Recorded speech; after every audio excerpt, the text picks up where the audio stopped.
Hello, good morning sa inyong lahat. Ngayon po ay May 17.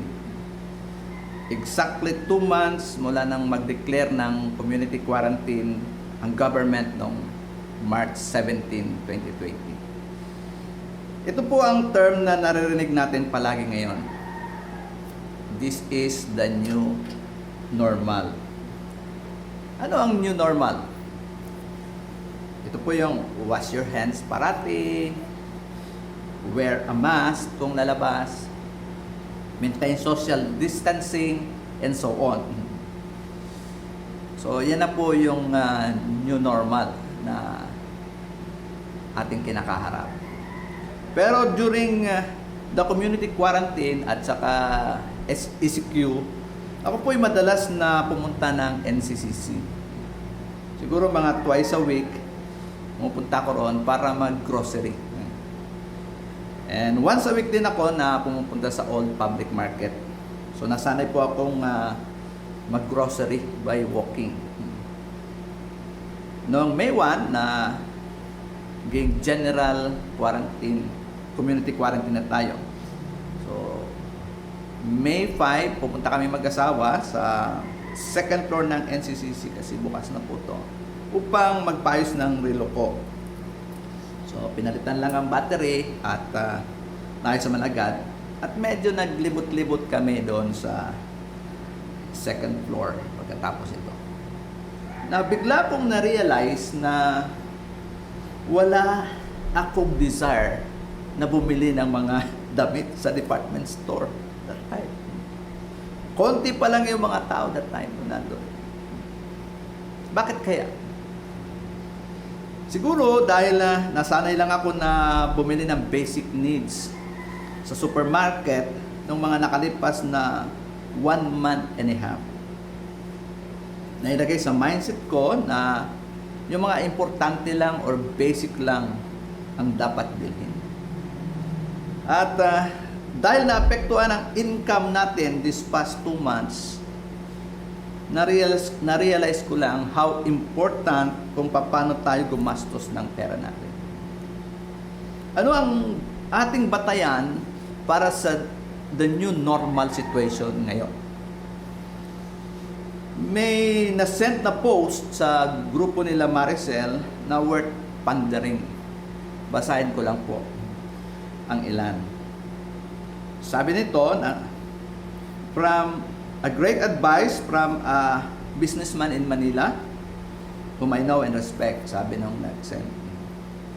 As the gradual lifting of the ECQ in many parts of the country are happening, we should not deceive ourselves to think that it will be back to normal. Ito yung striking na sinabi doon. Things will not be back to normal. Your income will not go back as it used to be. Ulitin ko. Things will not be normal.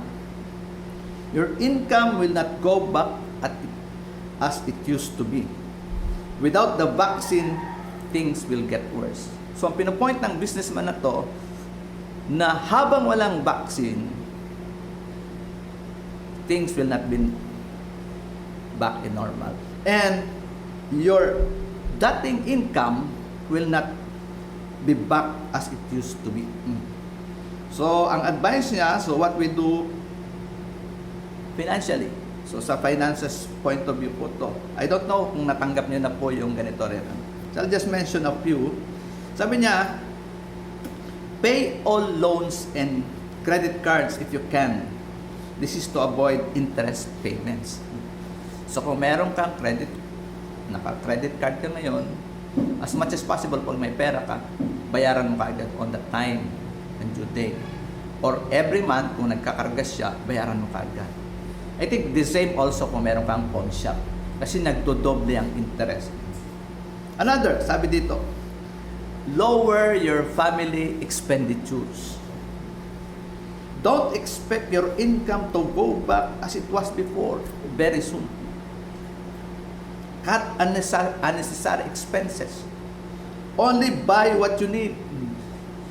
It is very tempting to buy those online foods. But sometimes sobra na. merong mga bumibili siguro sa inyo dyan sa online foods.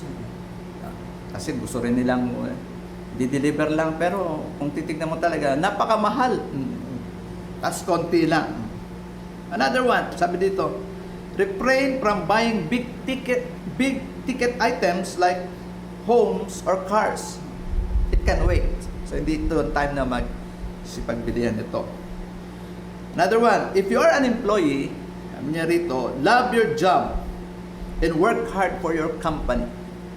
Because companies would have to restructure one way or another to be able to fight this crisis. So, embrace your job right now. And sabi niya, most important, your finances to be lean and mean. So, dapat hindi magastos. Now, it's the last part, sabi niya. It doesn't mean that if you're ahead right now and may have dodged the first wave, kung sa tingin niyo hindi ka naapektuhan itong first wave ng coronavirus, the second and the third wave will be more formidable. You might find yourself in the wayside. So marami po nagsasabi na medical experts sa Philippines at also in the other countries na like the US na meron pang mga second wave na pwedeng mangyari. Sa Philippines nga, pag dumating ang tag-ulan, another one. So the lifting of the extended community quarantine does not mean na ang virus ay mag-stop na. Ngayon, with this background, galing sa finance ito, paisip ako, paano ang believer ni Jesus will manage his resources, his time and money, sa panahon ito? Ano ang sure way ngayong limited ang pasok ng resources natin, pero marami tayong babayaran? Marami tayong gustong gastusin. Kasi hindi na siya ganun ang new normal. Yung income, alam ko, lahat tayo apektado. So our title is, Teach Me Your Way, Lord. Teach me your way, Lord. I have 2 points and 1 practical application. Sa panahon natin ngayon, saan ang dadaanan mo? Saan ang pipiliin mo? Because you have to decide every day. Paglabas mo ng bahay, ano-ano ang mga bibilhin mo? Knowing na hindi ganoon kalaki at bilis ang kita ngayon kaysa last year. Ano pala, kahit sa loob lang ng bahay, pwedeng bumili kasi online. Ano ang basihan ng mga desisyon mo?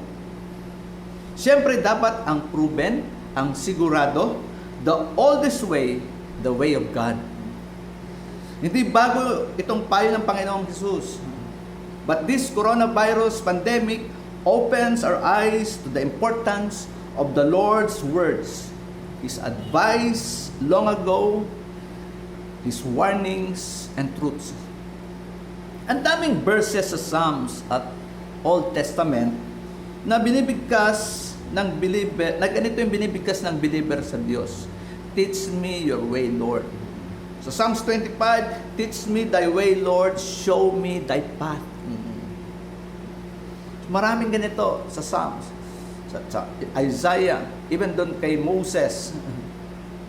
At marami ring verses na ang Lord ang nagsasabi, I will teach you in the way you should go. So marami ring verses na ang Lord ang nagsasabi sa tao.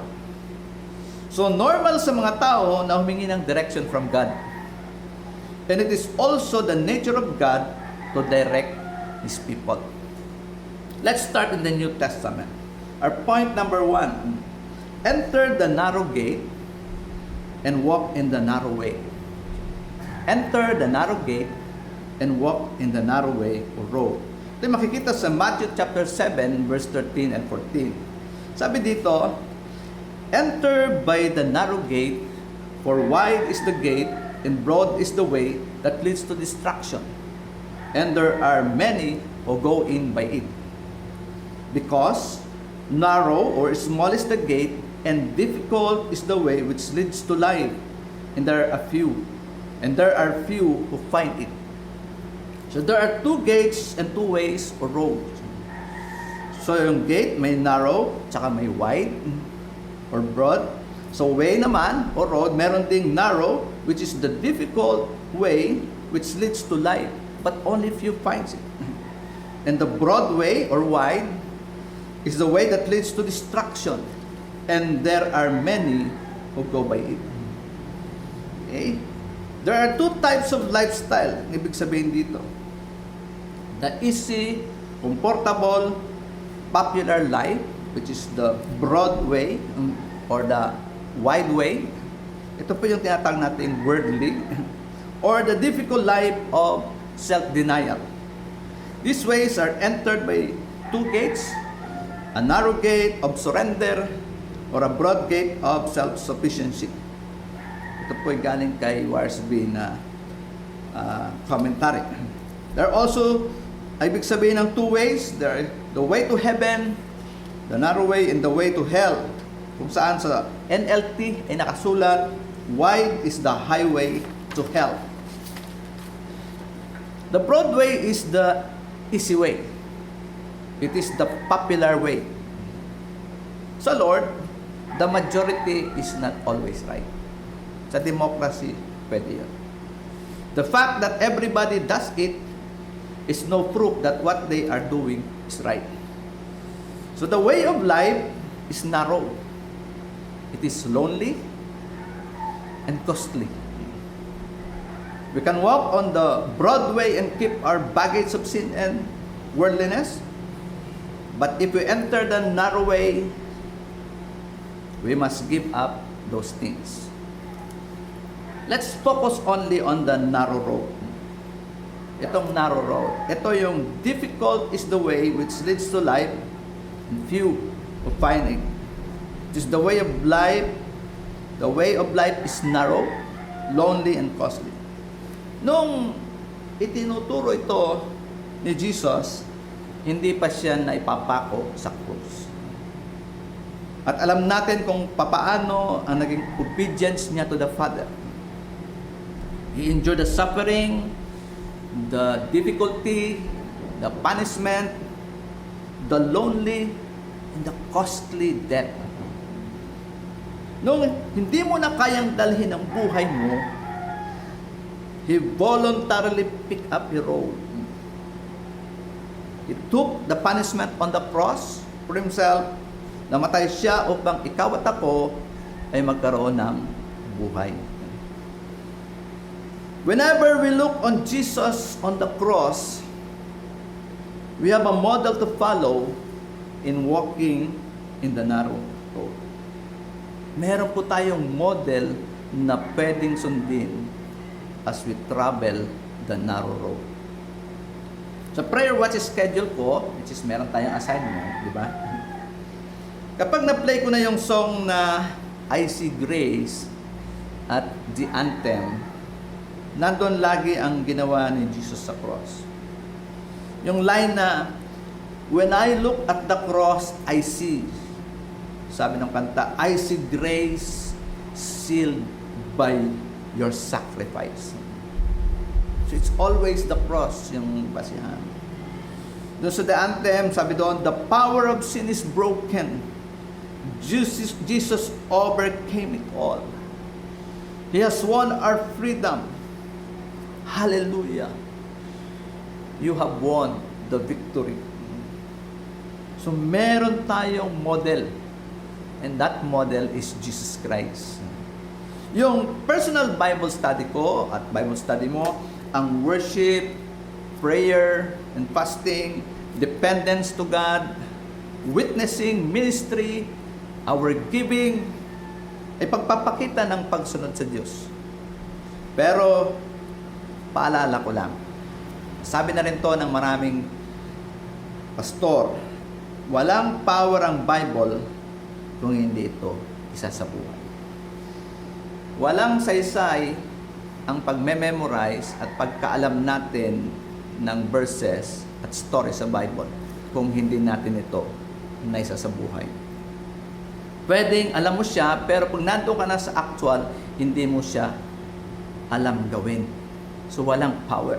Para siyang isang basketball player na practice ka ng practice, jogging ng jogging. Pagdating sa actual game, hindi mo alam kung dapat gawin. So dapat yung Bible study natin, memorization, knowledge of the Bible should be lived through. Okay? Yung narrow road, ito ang buhay kung saan ang presensya ng Diyos ay nandoon. Kung tignan mo, parang ang hirap naman dyan. Pero yung narrow road, nandoon ang presensya ng Diyos. Nandoon yung pagsama niya. Yung buhos ng kanyang pagpapala sa mga sumusunod after the trials na dinaanan nila. Nandoon. Ang paghawi ng mga problema sa miraculous way, nandoon if you follow God in the narrow way. Ang pagpapakita ng ating smallness and bigness of God as we follow faithfully, nandoon ito sa narrow way. God will provide your basic needs if you follow Him in the narrow way. He will provide your spiritual needs and other needs in order to fulfill your life's purposes, yung mga pagtawag niya at pinagagawa niya sa iyo. Nandito sa narrow way ang God's protection, ang God's love, ang God's direction at marami pang iba. Inilagay lang talaga ito ng Lord upang malaman kung sino ang totoong tumanggap at sumusunod sa Kanya. Ang tunay na tumanggap at tagasunod ni Jesus Christ willingly embraces this way, this road, and this path. Marami ang nagsasabing tinanggap nila si Jesus, pero ayaw iwan ang buhay dun sa broad way o sa malapad na daan. Ang buhay na taliwas sa katuroan ni Jesus Christ. Marami nagsasabi na tinanggap nila ang Lord. Pero yung buhay nila nandoon sa Broadway. Marami tayong nakita na nag-encounter. Lumapit sa Lord, dala-dala ang mga problema nila. Nung nagkaroon ng answer doon sa mga needs nila, bumalik na sila doon sa Broadway. Not sa narrow way of obedience. Maraming ganun. I know, may mga kakilala kayo. May mga faithful din habang nagre-review before the board exam. Nung nakapasa na, wala na sa pagsunod sa Lord. May mga faithful din bago ikasal. Talagang faithful sa Lord. Nung nakasal na, nagbago na. The question here is, what is the cost in you when you accepted and follow Christ? Okay. What is the cost in you when you accepted and follow Christ? Ang tunay na believer, may naging cost sa kanyang pagsunod kay Kristo. May difficulty na ma-experience. May hardship habang sumusunod sa Lord. Kung wala nito, then it was not a true profession of faith in Christ. Hindi totoong pagtanggap kay Jesus. Kaya, siguraduhin nyo yung pagtanggap nyo at pagkakilala sa Panginoong Hesus. Ang tumanggap kay Jesus pero ayaw iwan ang Broadway na lifestyle, di totoong tumanggap sa Lord. We cannot walk in two roads, in two different directions at the same time. This is the time, yung new normal na to na kinakaharap natin, this is the time to be serious in our walk with God.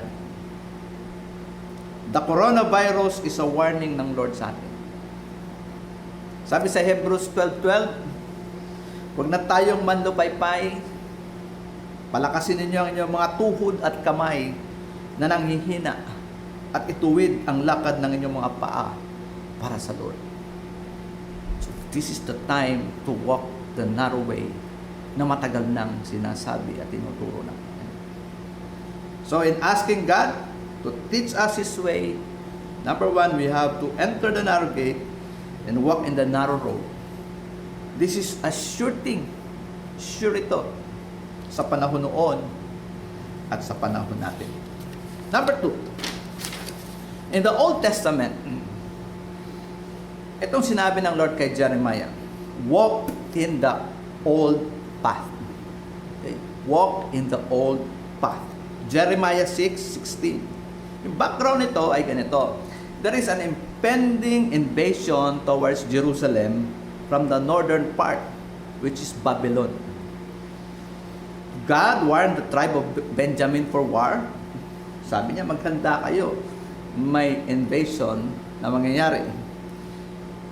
Because of disobedience, because of hypocrisy and wickedness ng Jerusalem, kaya inallow ng Lord na magkaroon ng invasion.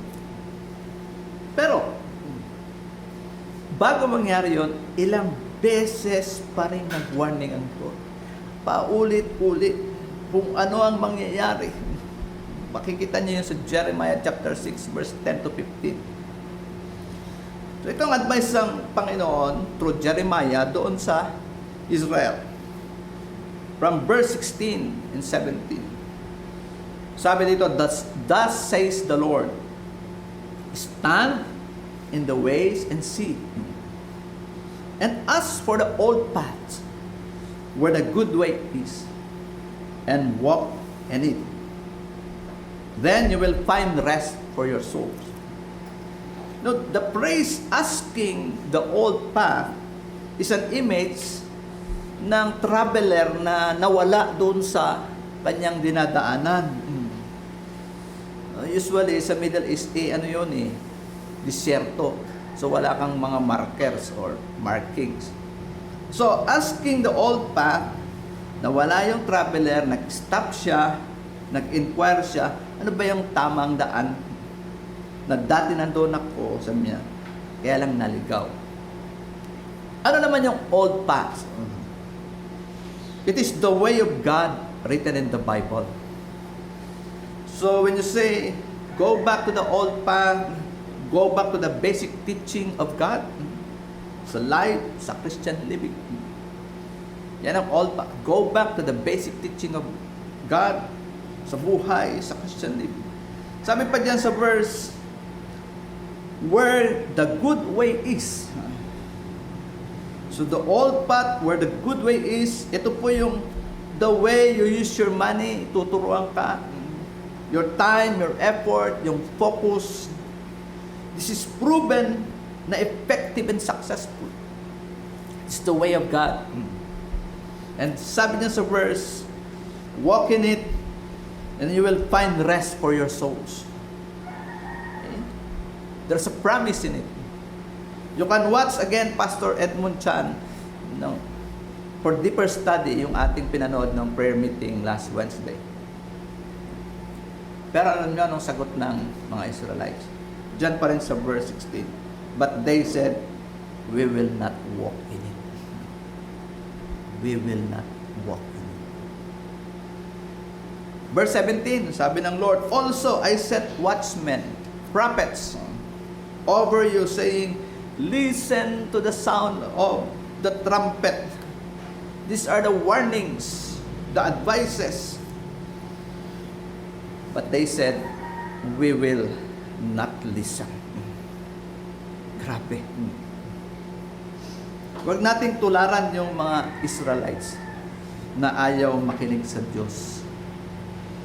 Ang ganda ng paalala, ang paghikayat ng Lord sa kanila. We can see His love and concern. Pero ayaw sundin ang mga Israelites. Sa panahon ito,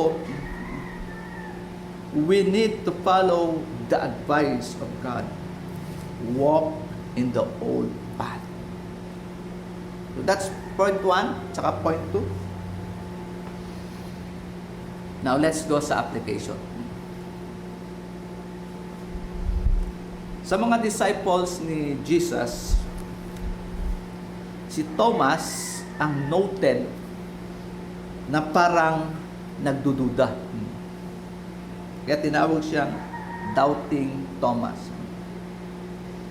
Parang slow siya mag-pick up na mga lectures o usapan na sinasabi ni Jesus Christ. Example, namatay si Lazarus, yung kapatid ni Mary at saka ni Martha. So, hindi kagad pumunta si Jesus Christ doon at yung mga disciples. So, after 3 days, I think, sabi ni Jesus Christ, tahan natin, Lazarus is sleeping. Then, so John 11:16, ito sinabi ni Thomas. Then Thomas, who is called the twin, o sa ibang translation, Didymus, said to his fellow disciples, let us also go, that we may die with him. Pero mo, hindi naman yun ang pinupunto ni Jesus Christ. I think Mike had a message about this last year. So, ganun si Thomas. Iba yung passion niya. Pangalawa, na example, nag-resurrect si Jesus Christ at nagpakita siya sa mga disciples. Pero wala doon si Thomas. Absent sa meeting. So sabi nila, nakita namin si Jesus Christ, nag-resurrect. Si ang rabbi. Hindi ako maniwala. Tingnan natin. John 20:24 to 29. Now, Thomas, called the twin, one of the 12, was not with them when Jesus came. The other disciples therefore said to him, we have seen the Lord. Sabi niya, wala ka dito eh. Nakita namin ang tuwang-tuwa sila. Absent ka kasi. Then he said to them, di ako maniwala. Unless I see in his hands the print of the nails, and put my finger into the print of the nails, and put my hand in his side, I will not believe. So siya si Thomas, kaya tinawag siyang Doubting Thomas. Verse 26. And after 8 days, his disciples were again inside, and Thomas with them. Jesus came, the door being shut. Pumasok si Jesus Christ. Tumagos yung katawan sa pintuan. And stood in the midst and said, peace to you. Then he said to Thomas, reach out your finger here. Look at my hands. And reach your hand here. And put it in my side. Sabi niya. Do not be unbelieving, but believing. And Thomas answered and said to him, my Lord and my God. Naniwala na siya. Last verse. Jesus said to him, Thomas, because you have seen me, you have believed. Blessed are those who have not seen and yet have believed. Now, lagyan ko ng highlight yung last part ng verse 29. Kasi nung bago pa lang akong believer, ang pagkaintindi ko sa talatang ito, pinaparinggan ni Jesus Christ si Thomas. Hindi pala. This verse ay para rin sa ating lahat na believer. Blessed are those who have not seen and yet have believed. That's faith. Blessed are those na nagpipray ka na meron kang pinagpipray sa Lord, hindi mo pa nakikita, hindi mo pa nahawakan, pero naniniwala ka na. The same with God, hindi mo nakikita, pero naniniwala ka sa Kanya.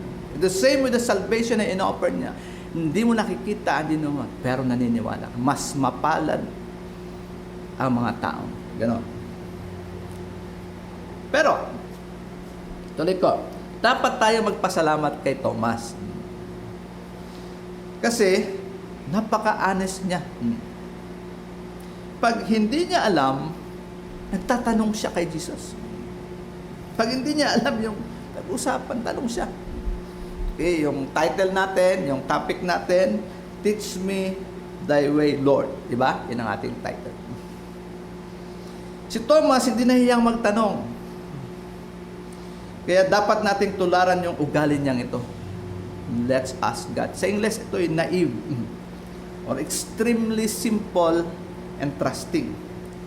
Now, in John chapter 14, verse 1, Last Supper po ito. Nagsalita ang Panginoong Jesus. Sabi niya, let not your heart be troubled. You believe in God, believe also in me.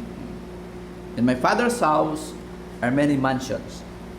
If it were not so, I would have told you.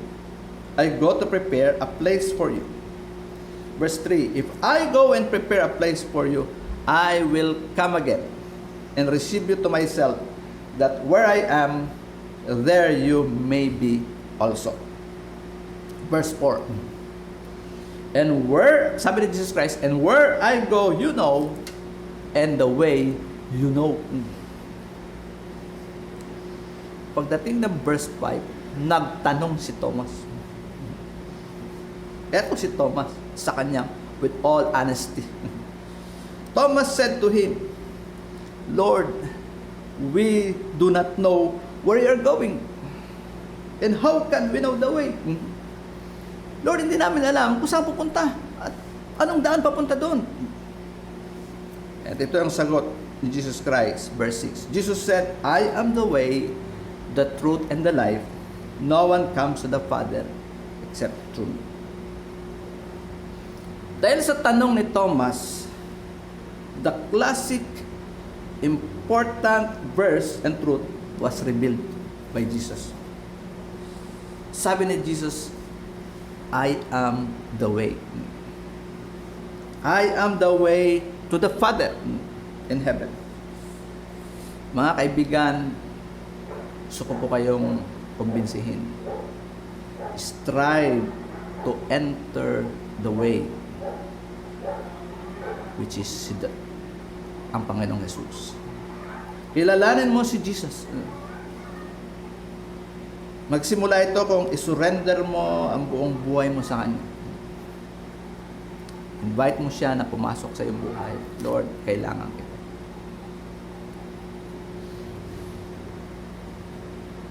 And not only is the way, He is the truth and the light. Sabi ni Henry Blackaby, if Jesus is the way, you don't need a roadmap. If Jesus is the way, you don't need a roadmap. Ano ba yung roadmap? Yung mapa, kung meron po kayo, bumabiyahe kayo, o meron kayo sa pupunta ng bagong lugar, doon yung nakikita kung saan papunta, saan banda yung pupuntahan nyo o hinahanap nyo. Yun po yung old way. Yung makabagong way ng mapa, punta ka sa Google. Google Map mo. Ayun yun. Ibig sabihin, kung dumating ka ng airport, may pupunta ka sa Manila, Google mo saan ka papunta doon. Yun, kailangan mo ng mapa. Pero, sa sinasabi ni Henry Blackaby, kung si Jesus Christ ang way, hindi mo kailangan ng roadmap. Ang kailangan mo, you just stay or be always connected with Jesus because Jesus is the way. Yan ang application natin. Stay connected with Jesus because siya ang daan. Si John Maxwell, sinabi niya sa kanyang book, Be All You Can Be, ito, dahil marami tayong desisyon na kinakaharap, marami tayong dapat pagdesisyonan. Ito yung sinabi niya. Wrong decision at the wrong time, disaster. Ito ang ayaw nating mangyari sa atin ng mga taga Cornerstone. Wrong decision at the wrong time, disaster. Pero wrong decision at the right time, mistake. Sabi niya, mistake. Yung the right decision at the wrong time, an acceptance. Napapaganon ka eh. Pero the right decision at the right time equals success. Ito po ang kailangan natin sa mga panahon na. So we always ask, Lord, teach me thy way. Paano ba lumakad sa narrow way? Paano lumakad sa old path? Stay with Jesus because He is the way. So, along the way, every day of our life, allow mo si Jesus na hawakan yung kamay mo, yung heart mo, yung head mo. Sabihin mo, Lord, tulungan mo ako. Gabay mo ako, Lord God, sa mga gagawin ko. Whether it is a small decision, whether it is for finance, lalabas ka lang, may bibili, or sa big decision. Because the new normal ay matagal pa mag-normal habang wala pang virus. Let's close in prayer. Dakilang Diyos, we thank you because yung word mo hindi kumukupas. Hindi ka rin nagbabago, Lord. You are the God yesterday, today, and forever. Marami na pong mga epidemic at pandemic na nangyari noong mga different times ng human history. And you are always there to direct your people. At nagpapasalamat kami na hindi nagbabago yung katuruan mo. Naway itong maging gabay, panalangin for victory ng mga taga-Cornerstone. To hold on to Jesus, to walk the narrow way, to stay connected with Jesus, and always ask you, consider you sa mga decisions namin gagawin. Every day for ourselves, for our families, for our church, and for our communities. Hindi na po ganon katulad dati ang lakas ng pagkita namin. Ang iba naming mga churchmate talaga, Lord, ay naapektuhan sa source of income. Pero Lord, with this direction, i-guide mo kami kung saan kami dapat lumakad. Kasi nandoon ka na. Thank you, O God. We ask this in Jesus' name. Amen.